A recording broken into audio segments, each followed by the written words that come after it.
Bugün bu mahalliga her doimgidek kech qaytib keldik.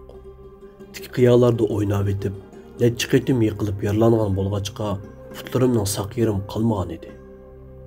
Do'stlarimdan ayrilib, uy tarafga kelib o'tib, onamning qattiq ochiqi bilan darvoza oldida meni saqlayotganini ko'rdim. U ilgari bir necha qitim xatarga to'lgan egiz qiya tarafga bormasligim haqida ogohlantirgan edi. Ammo kapsizlikim qon tomirlarimga singib ketgachkimikin joyimda turolmaydim-da, fursat bo'lsa u yerga o'ynag'ili boratdim. Amdilikda qo'rqqanimcha uning oldiga kelib o'tdim. Uning orqasida bir narsa yoshilayotganligini to'yib qoldim. Qo'rqinch ichida yana bir qancha qadam yiqilishimga u qo'lini orqasidan chiqarib, biz tarafda chiviq deb atiladigan inchga, qattiq va sundirg'ili bo'lmaydigan shoxchin chiqardi. "Apa, va'da beray, endi qat'iy bormayman" deb turishimga apam qo'ldagi tayoq bilan meni urishga boshladi. Har qitim urganda chiviq badanimda qip-qizil izlarni qoldiratdi va chidag'usiz og'rib ketdi. "Men sana ikkinchi o egiz qiya tarafga borma demidimmi, ha? Meni yurak kesli qilib qo'yay demsan?" deb ochiq bilan varqirg'ach ko'z yoshi qilyotdi. Dadam yondagi uydan yugurib chiqib, apamni tez to'xtatib oldi. Men ichimda "Hech og'riydigan odam nima ish qildi?" deb o'ylaydim. O kechida badanimning og'riqi dardida bir necha soat to'xtamay yig'ladim. Bu qilg'iniga dilim qattiq ranjigachga apamga qiydab gap qilmaslik qaroriga keldim. Tomoq etib bersa yemaydim. Mendan savol so'rasa javobmi bermaydim. Hatto apam bilan bir yerda turmaydim. Uyimizning yanida tag'amlarning uyi bor edi. Tomoqni shu yerda yeydim. Shunda qilib apam bilan bir oy hech paranglashmadim. Nurg'un qitim yenimga kelib aramizlik bu sovuqchilikni yo'q qilishga, men bilan paranglashib, aramizni yaxshilashga tirishgan bo'lsa-mu, qat'iy yo'l qo'ymadim. Yaqinma kelmadim. Kechalari yenimga kirganda uxlagan sayaqda kirib olatdim.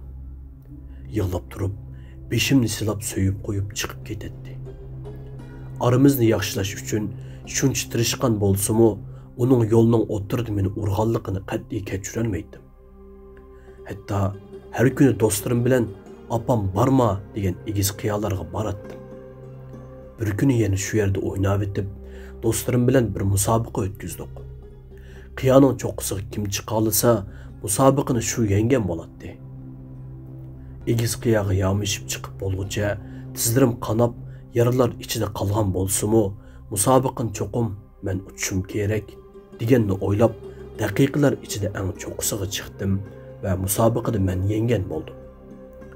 Ammo endi tushay deb tursam, putim teyilib ketib, men yomishib chiqqan detsigan toshdan biri tushib ketdi.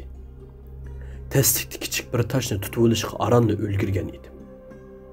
Barg'ancha qo'llarim telib, og'rib ketayotdi. Shuncha tirkashgan bo'lsam-mu, u yerdan tusholmadim. Do'stlarimga mahallaga tiz berib, dadamni chaqirib kelishni aytdim. Ammo hosil pasli bo'lg'achqa uyda apamni bor ekan. Apam bo'lgan ishlarni anglab qo'rqqandan chiroyi tatirib ketgan bo'lib, halsirgan holda yetib keldi va men eslib qolgan yerimdagi egiz qiyog'icha chiqib, mening sal pastdagi toshga dassab olishimga yordam berdi. Men toshga dassab, pastga tushib, onamning tushishini saqlayotdim. Ammo onam egizdan qo'rqqachqa beshi qiyib ketib, tuyuqsiz tutgan toshni qo'yibdi va tik qiyodan yerga yumilib tushib ketdi. Qo'rqqanimda nima qilishni bilolmay qattiq yig'layotdim. Onamni qiyoning yonida qonlar ichida ko'rib, gangirab turib qolgan edim. Bir dadamga xabar qildi bo'lg'ay, jiddiylashgancha yugurib kelyotdi.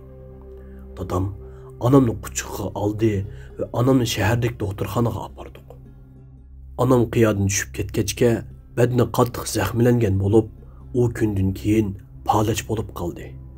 Na mang'alaydi, na gap qilalaydi. Untinsiz yotadi. Doktorxonadan uyga kelganimizda mehmonxonada cho'ng bir tort ko'rdim. Ustida "Jinim o'g'lim, tug'ilgan kuning muborak bo'lsin" deb yozig'liq turadi. Shu kecha qalbimdagi azob va gunohkorlik tuyg'usi bilan hech to'xtamay yig'lab chiqdim. O kundan keyin o'zimni faqat kechirolmadim. Her kecha uydagilarning hammasi uxlab qolganda, onamning yeniga berib, bu qitim chachlarini silab turib, kulimsirishingizni, men bilan paranglashishingizne, bana gap qilib berishingizni naqadar sevganimni bir bilsangiz ana, deb önümge boğulup yig'laydim. Anamning meni o kuni nimishga urganligini endi tushungan edim. Asli menga gap tushundirolmaganlik uchun meni qo'rqitish yo'lini tanlagan ekan. Menga bir ish bo'lib qilishini ansirganlik uchun urib turib yig'lagan ekan. Onalar farzandlari uchun ikkilanmasdan jinini beralaydi. Agar onangiz yiroqda bo'lsa telefon qiling. Yiningizda bo'lsa qo'llariga so'yib turib, ularning qanchalik yaxshi ko'radiganligingizni ayting. Analarımızın qimmatini bilish tilagi bilan.